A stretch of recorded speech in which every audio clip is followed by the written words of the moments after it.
Hello and welcome to GMA Spotlight, the show that takes stories from around the gaming industry and brings them right to you. Today we'll be talking about E3 Live. I'm your host James Leffingwell, joined by Kate Harmon and Michael Deal. Before we even get into what it is, can we talk about how bad the naming convention is? I thought it was always live. Same here. Forget the actual news story. Let's just talk about how bad this event is named. E3 Live.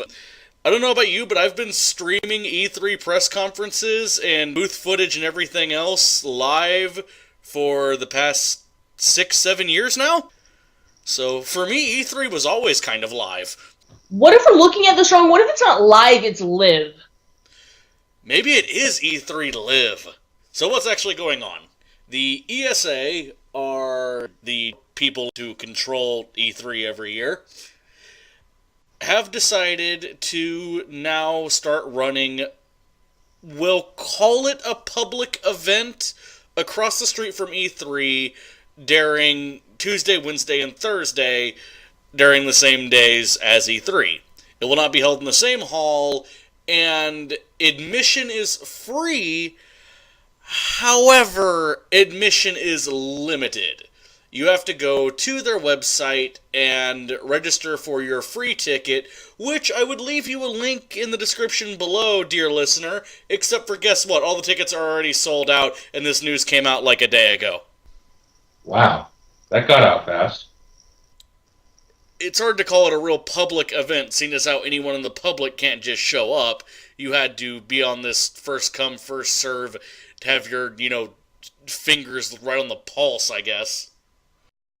Basically, the idea behind this is for members of the public who, aren't members of the press, are, industry representatives or sales representatives or whatever, to be able to come and check out some of the stuff that the press will get to see at E3 proper. That sounds underwhelming, especially whenever you consider E3 is really down the road. Not even down the road, it's literally across the street.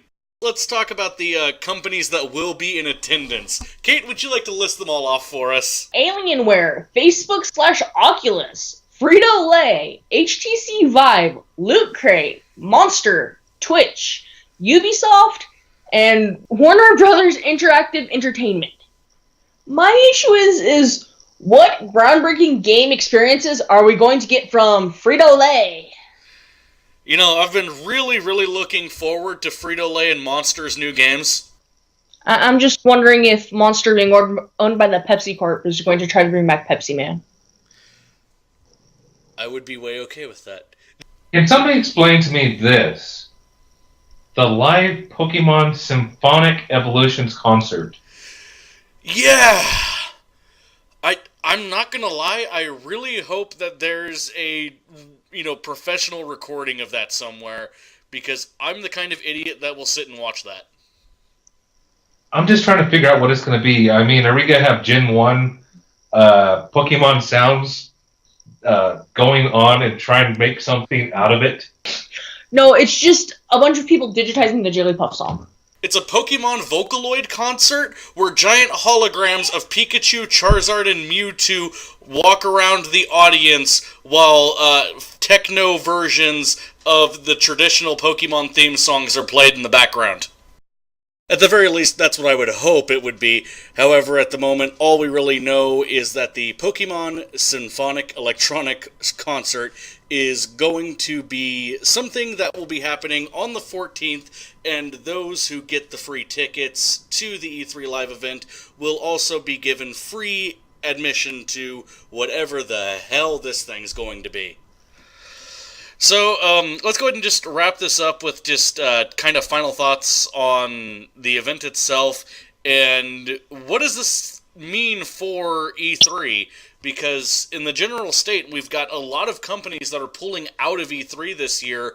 Nintendo, which was considered one of the big three, not so long ago, has not only pulled out, but isn't even bringing any games with the exception of the new Legend of Zelda. They aren't even using E3 as a platform to talk about the NX. An act of desperation to try to breathe some life back into E3, Are we looking at the very quick downfall of E3, and are the days of this convention literally and metaphorically numbered? Is it the first step to going to full on public, though? I could see it being a stepping point in doing, like, private and public days of E3 proper, where you have E3 go on for 5 days, and you make the last 2 days public days, and you make the first 3 days the same as they've always been, and have them be, industry and press days. I think the bigger concern is that just gigantic companies are completely pulling out. I just gotta think, what's going on behind closed doors that's making these big companies pull out? EA pulled out. Yeah.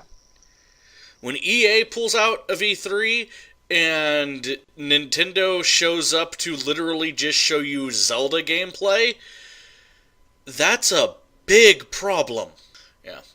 Now, one more interesting thing to put in here about all the companies pulling out of E3 is because of the ESA's rules about booth space, when a company registers and takes up booth space and applies for the booth space and everything, they get to hold that booth space every single year until they don't use it.